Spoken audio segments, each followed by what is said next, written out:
Hey everybody, it's Jeremy. Welcome back to our... Nope, that's the wrong intro. Hey everybody, it's Jeremy. Welcome back to Lucid's 2022 Tournament Game 4, where we are playing Nazca.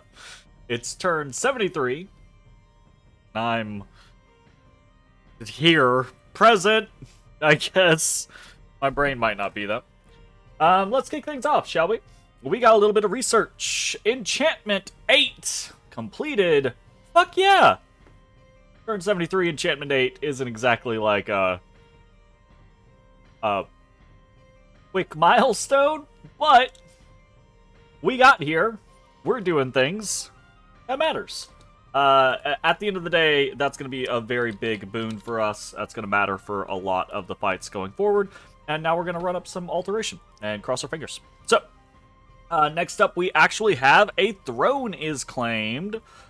Ripe, the Archusa, has claimed the throne of Gaia in the name of Caps Lock, the Harvester, Master of Terror, the self-created master. So thrones for the turn. This is Archocephaly, throne of Gaia, claimed. Which is interesting. Boy, you boy bean. We haven't really talked about thrones in a while. Let's take a quick look. That actually puts Arco at 4 thrones, which is interesting. I don't really think Arco's in a position to try to rush for those last 2 thrones. Arco, the player, is a very good player, very competent player. And they have the tools to do things like teleport plays and sneaky shit, I believe. But I don't think we have the map state for it, right? They are currently locked in a 2v2, but really it's more of a 2v1. And they've got a lot of eyes on them at the moment. So I do not believe that this is going to be something that they'll be able to transition into a sudden victory. It's possible, though, and we need to pay attention to it. Boy, if you don't chill out, you are being super needy right now. And I already spent like 5 minutes before this petting you. Probably why you being super needy. No.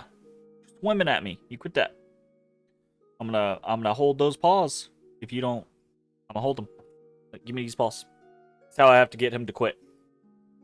I gotta hold those paws. And he eventually is like, Papa, don't hold me. Papa, don't hold me. Give me that paw. Give me that paw. Give me that paw.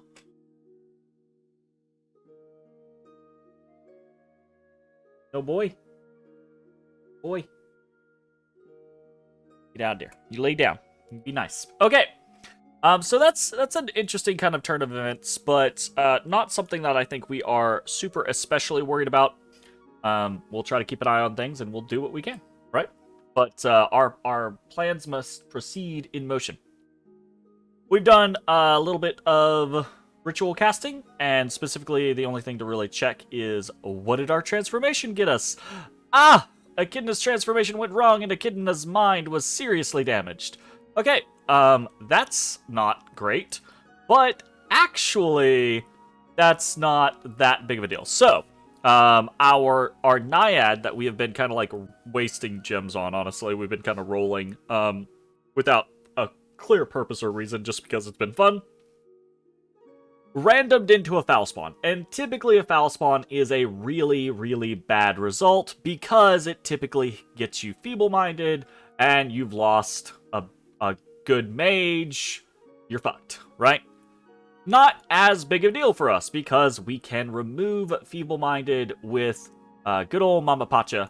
And actually, while not exactly what we were going for, this does give us access, and it's not what we were going for because it's not a very good chassis.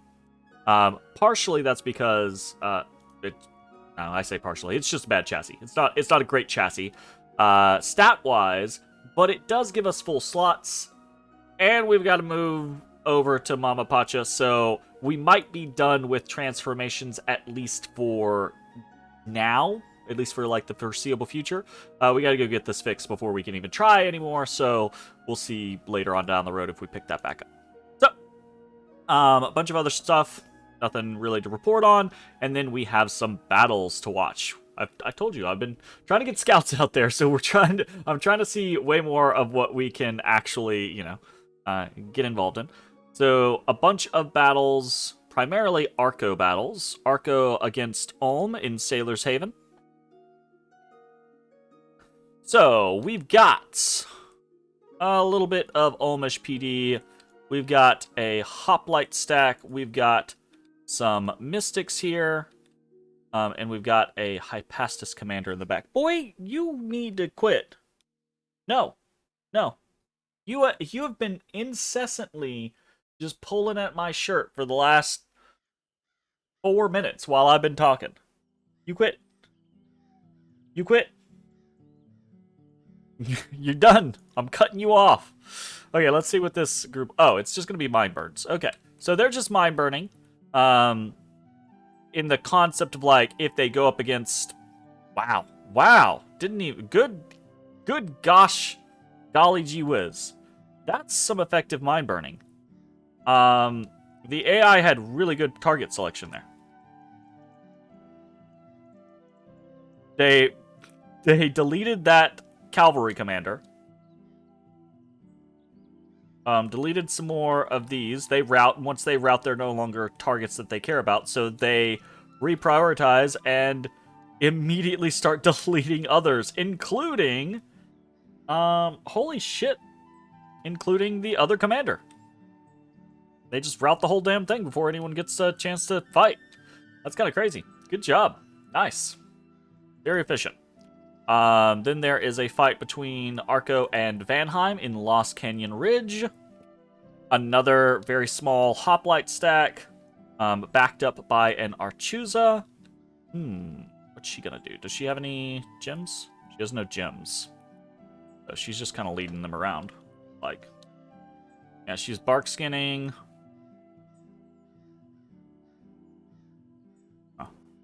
This is just relying on the idea that these hoplites are good, sturdy troops and that they can take on PD without any real issues, which they can. So, good job. Tiny amount of attrition, but not too big of a deal. And then Vanheim attacks in Old Forest. Okay, and I think we've seen this before. Maybe this is the first time, but this is a kick-ass white mage that Vanheim has. I say a kick-ass white mage. I think it's a very interesting white mage. 2 death, 1 nature, has some gems on it, has a flesh eater, so it goes berserk, stacked pretty well. Very, very much able to kill things. Oh, going up against a pretty harsh stack. Ettin's... Damn, what the fuck happened in Old Forest?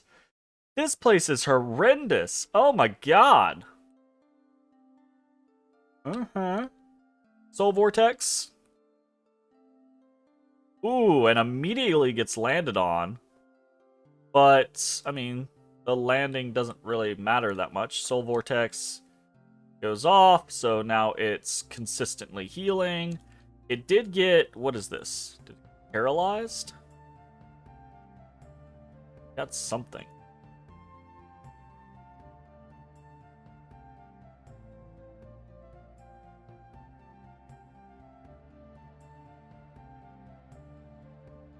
Oof. It is taking some big hits. This is not inconsequential.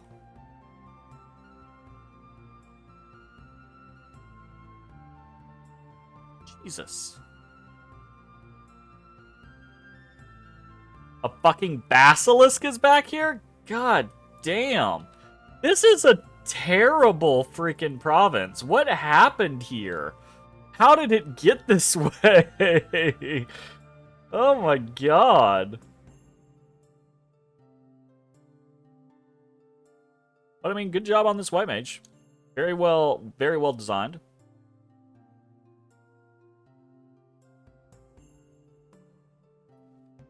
Sweet. Old Forest. Stunning victory. The fuck is it's just a shitty province that I assume just got hit by a horrendously bad event. I don't know what else to like think about what happened here. This is just a really crazy bad event. It's gotta be. Okay, Arco also attacked Pelagia here, and we can see, again, a very similar stack. No real commitment, just a couple hoplites going in. Fighting. Doing the deed. No losses there. Overwhelmed. Boy. You be touching my stuff. He been bad today. You were being good, and now you being real bad. Alright. So those are the battles that we get to witness. We've got some unexpected events. In Underhome, we've got a rebirth event. No big deal. In Old Man Mountains, we have a magic site has been found, a silver mine. So silver mines are plus 40 gold per turn, which is nice. Always happy to have more gold. And then Miratrand, a handful of magic gems have been found in a deep ravine. A handful game is not one. I don't know why I have to tell you this every time, but that's not a handful. That's one. I guess, or sorry, it's not a handful of magic gems. It could be a magic gem could be a handful. But your plurality bugs me because I want more gems. Anyways, events for the turn, 0 negative and 3 positive. In Underhome, we had population plus 300, income plus 1. We got a silver mine, and then we got earth gems plus 1. Good stuff. Happy to have extra anything at this point in time. Really nice to have the extra gold. That's gonna hopefully be nice for us, but anyways. There is also the Throne of Gaia has been claimed, so now it's spreading growth throughout the world, which is nice. I think it will also cause random... Is that the random Earth attack one? I don't remember. But we'll have to keep an eye on that. Nice for us to just get a random little blip of growth. Cool. Could be fun. We had a Renanka discovered and summarily executed. And then the Fortress of Amul is completed. Very nice. What the fuck are we doing this turn? Scouts. So my god, scouts everywhere. Scouts all the places.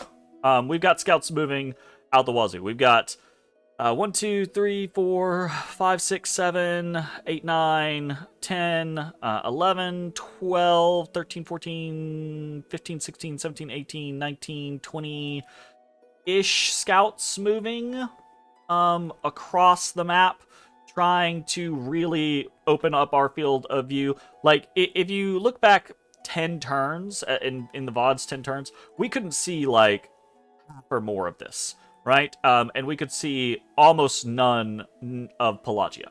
So we really are making really good strides to try to shore up our vision and get a good understanding of what we're going to need to be doing in the next couple turns. And I think that's pretty much it, truthfully. We are continuing to bounce back and forth with our experience factory. We are shoring up different locations with Haten Runa. And that's about it. Nothing crazy. We're not attacking anyone yet. There's nothing to report on any of those fronts. So, let's touch on research real quick, right? We completed Enchantment 8 this turn. Enchantment 8 gets us the ever so coveted Mass Regeneration, which actually is really nice for us because, well, not for our Supayas, right? They're undead. But our Huakas and our Sun Guard really benefit from that. So do our Condors, though we use less of them at this point in time. And our mages, our mage corps in general, at least the ones that are still alive, will find that very helpful and happy.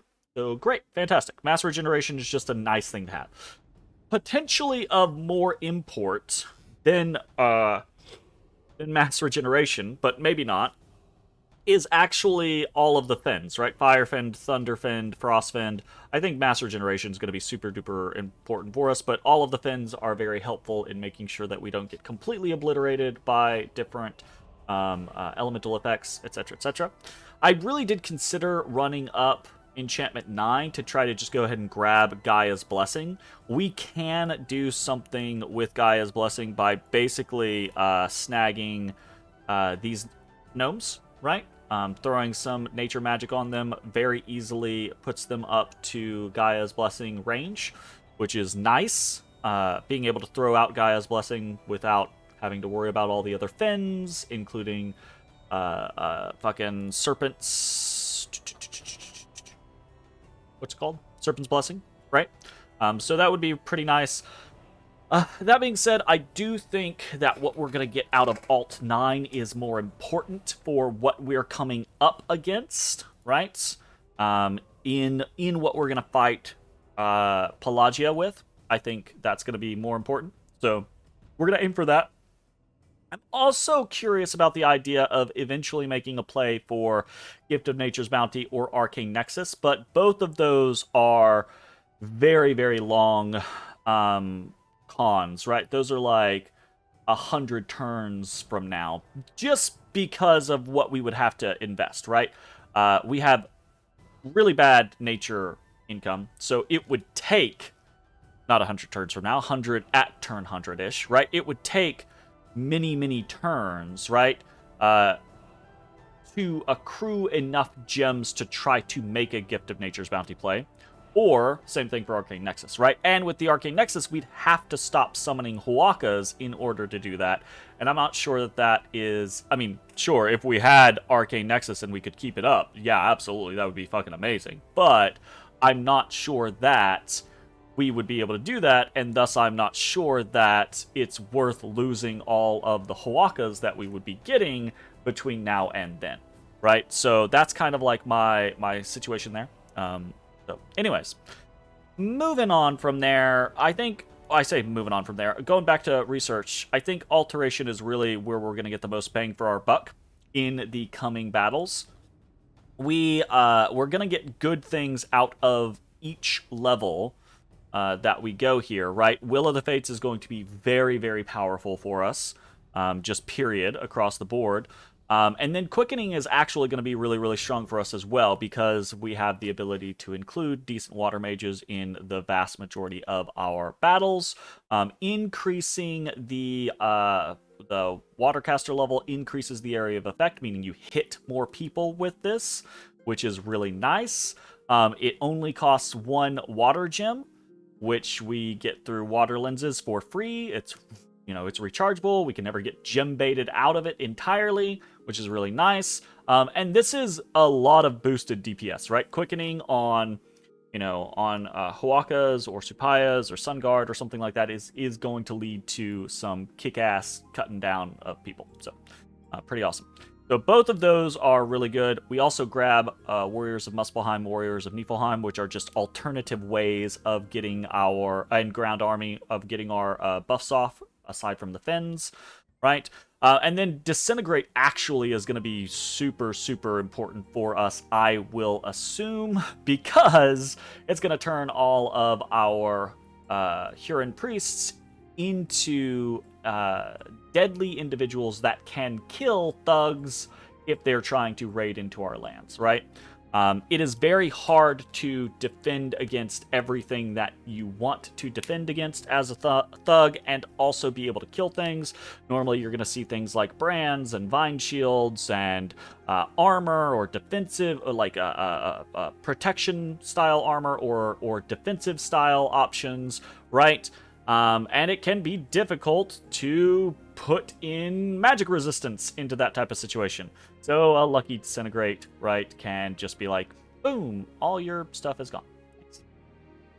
So anyways, that's really important. And then obviously, if we get to Alteration, we'll get to Alteration 9 before the game ends, I'm sure.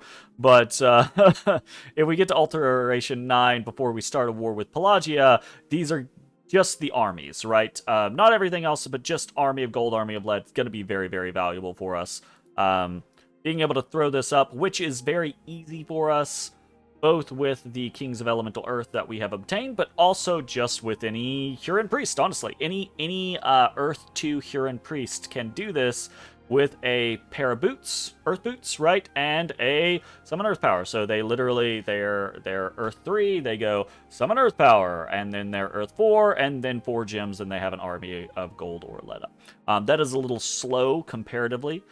We would typically want to put army of gold or lead up immediately, but not that big of a deal. Or at the end of the day, it's better to be able to do it at all rather than not be able to do it, or rather than struggle to be able to do it. So, and then we have other alternatives, right? We can always, if we want it to go quick, we can do things like earth boots and bloodstones, making Huron priests earth 4, and then they can just instantly cast with 4 gems. That's pretty good. So we're gonna have alteration 8 in 2 turns. Easy peasy. 2 turns is turn 75. Having alt 9 after that is going to be a little... I don't think it's going to be close, right?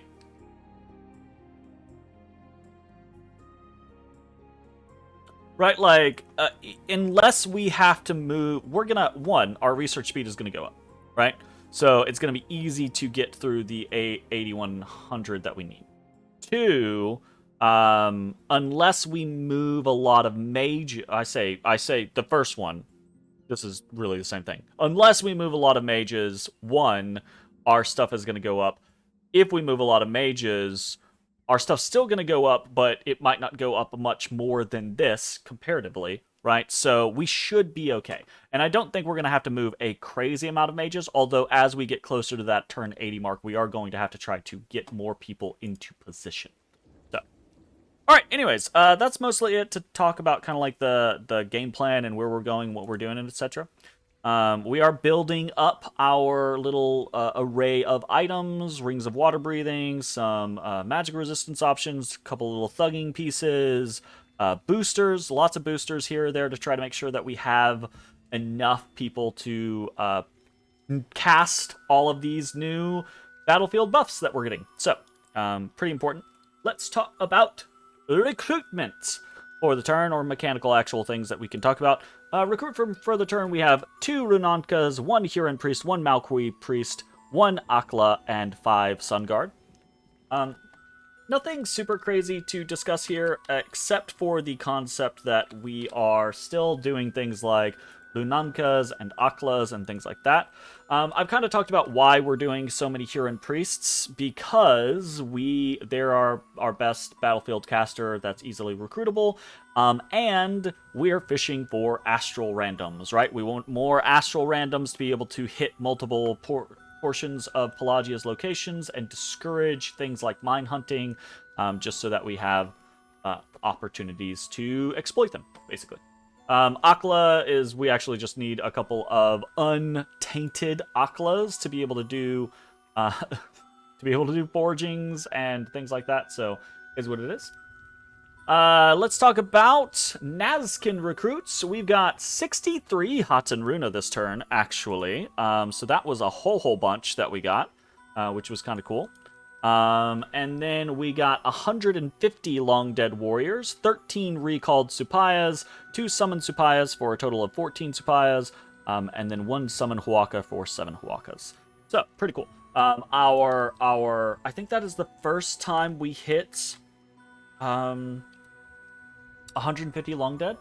I'm looking back in my notes. We got 146, we got 142, we got 131. Yeah, we finally hit 150 Long Dead summoned per turn. I really want to get to that 200 rank, because I think 200 is that kind of like period where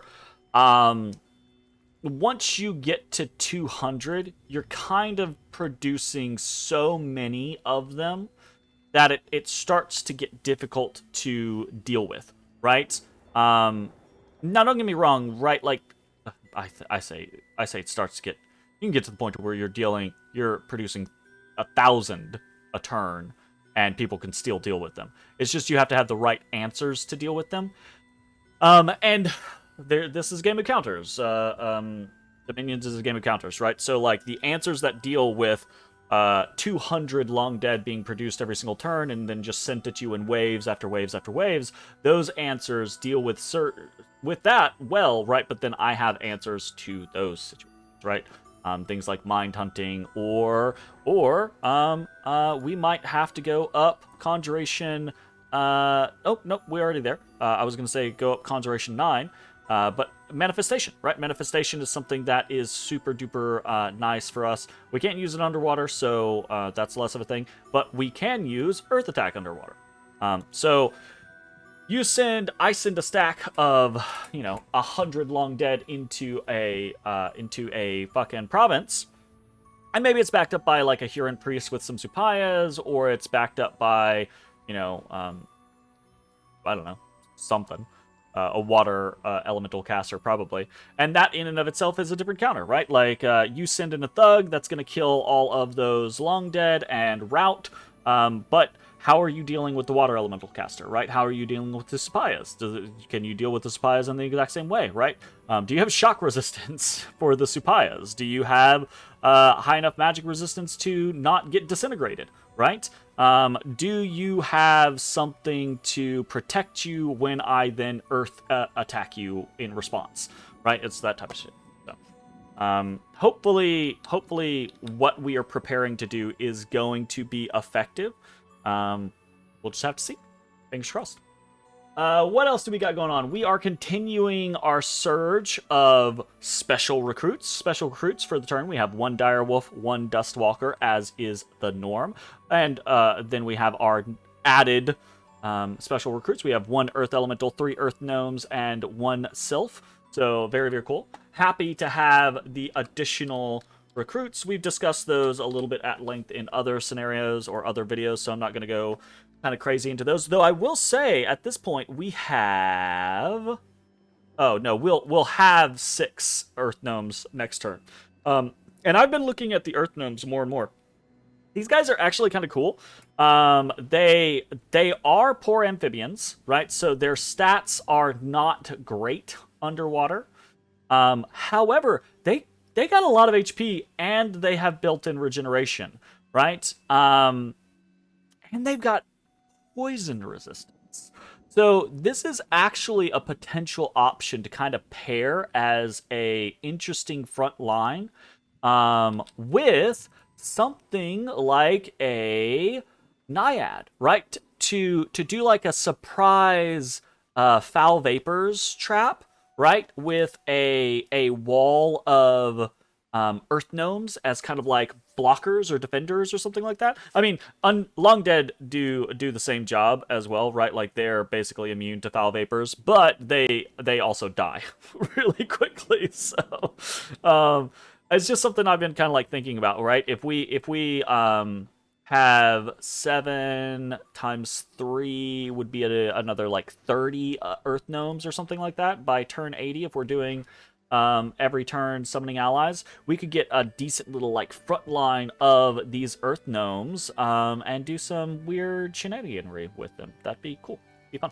Anyways, moving on. We've got some rituals this turn. I say some rituals, actually, we only have 1 ritual this turn. Very, very light on the casting, because I'm trying to only do things that I feel like I need to do. And we're also getting to that point to where I am going to need to start saving gems for the coming battles, right? Because, for example, Army of Gold or Army of Lead might take 4 gems per cast, but I might need to cast it 3 times in a turn, because I might get gem baited, and then I might get actually attacked, and then I might go into a siege battle, right? So that might be 12 earth gems that I have to fucking throw out in a single goddamn turn. So we are looking at a combination of stockpiling gems, but also we're going to start looking at what gem generation items do we need to start making prior to this Pelagian conflict, and making sure we kind of try to hit goals there. So the only ritual that we have for this turn, is a Dome of Air. We're putting a Dome of Air up in Forgotten Woods because that makes sense. We have a Dome of Air up in Satrandith and Nazca. We're probably going to put a Dome of Air up in Forgotten Woods, or we are putting a Dome of Air up in Forgotten Woods. We're probably going to put a Dome of Air up in Olifa as soon as we can. So should be good. So 1 Dome of Solidaire. For the turn, Ultimate Gateway. Simple turn, just a couple casts, our normal casts, right? So Ultimate Gateway saves us 6 Astral and 8 Death off of the Summon Huakas and the 2 Summon Supayas. So we got that going on. Continuing to love the additional savings that we're getting there every single turn. Fantastic. And then we got a bit of forging for the turn. So forging, we've got one Lightless Lantern, 2 Skull Mentors, 2 Amulets of the Dead, 2 Rings of Water Breathing, 1 Amulet of Anti-Magic, 1 Water Lens, and 1 Water Bracelet. Pretty classic stuff for us at this point. Nothing really to discuss. Continuing to build up our ranks of all of the items that we need. Kind of trying to go into overdrive on the Rings of Water Breathing, because I've been calculating, and I think we're going to need about 20 or 30 Rings of Water Breathing to really, I think, make a strong initial impact.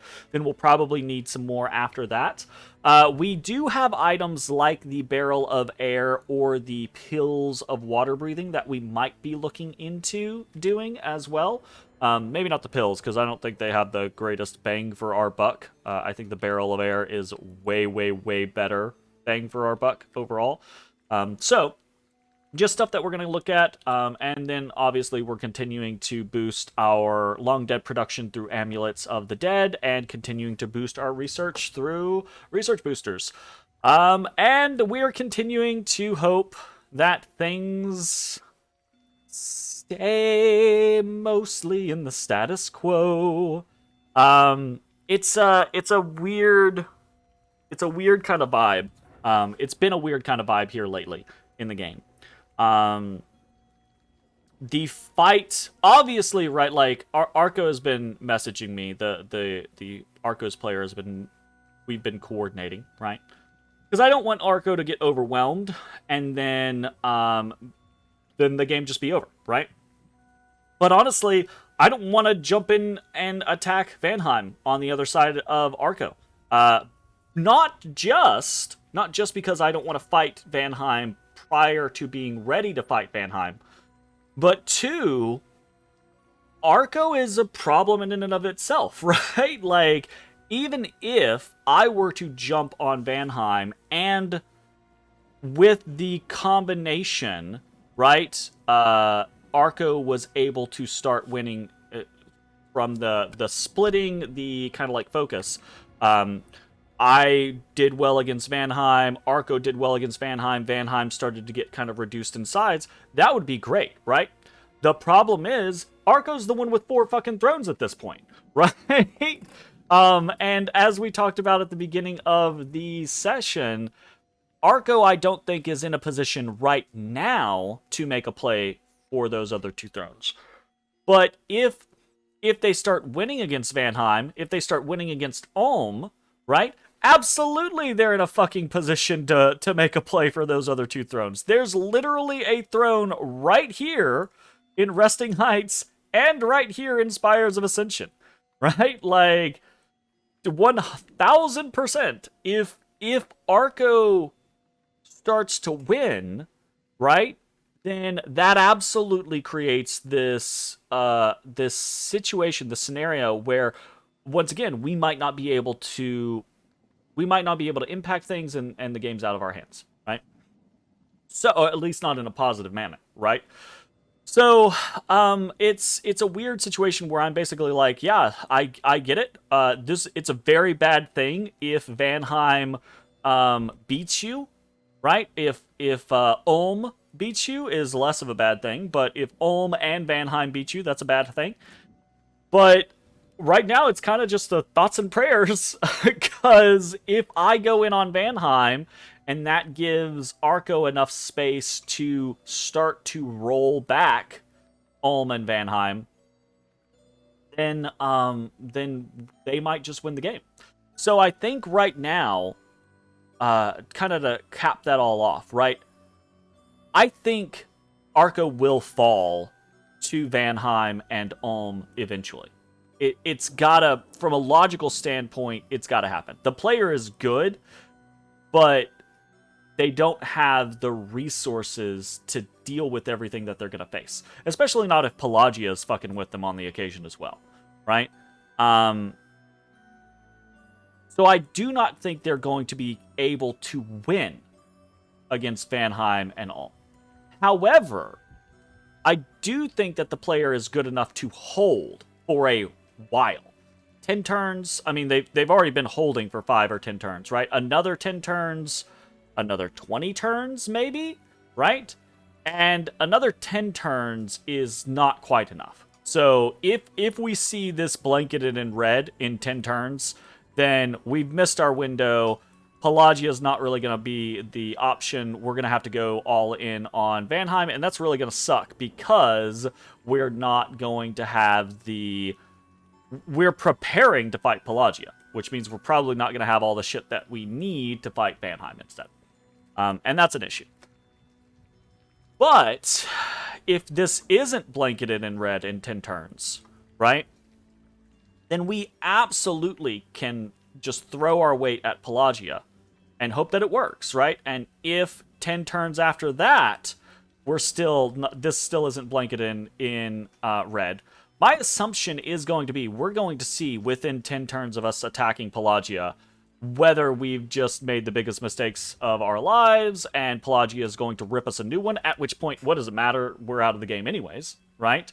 Or we're going to roll over Pelagia, and that's going to be an option for us. Taking even just taking the Ysian lands, right, will allow us significantly more impact in this game. It's going to allow us different fronts to combat wars on, right? But it's also going to give us more gem income, super important, and more actual income, ridiculously important. So, it's all a matter of timing at this point. It's a matter of timing, and it's a gamble of whether or not we are making the right strategic choices at the right strategic moment. And that's the core that I love about this game. I know, for some people, I play slow. I play cautious. I know that, and I know a lot of people don't enjoy that. And it's the wrong decision in a lot of cases. It's absolutely the wrong decision in a lot of cases. In this particular case, though, I do think that it's the right call. I do think that what we are trying to prepare for in this moment is our only hope of pulling this game. We'll see how it goes. Thanks for watching. We'll see you next time. Bye-bye, everybody. Hey, everybody. Thanks for watching. If you enjoyed the video, consider leaving a like, commenting, or subscribing. It really helps me out. If you'd like to see me live, head over to my Twitch at twitch.tv/thedistanthorizon.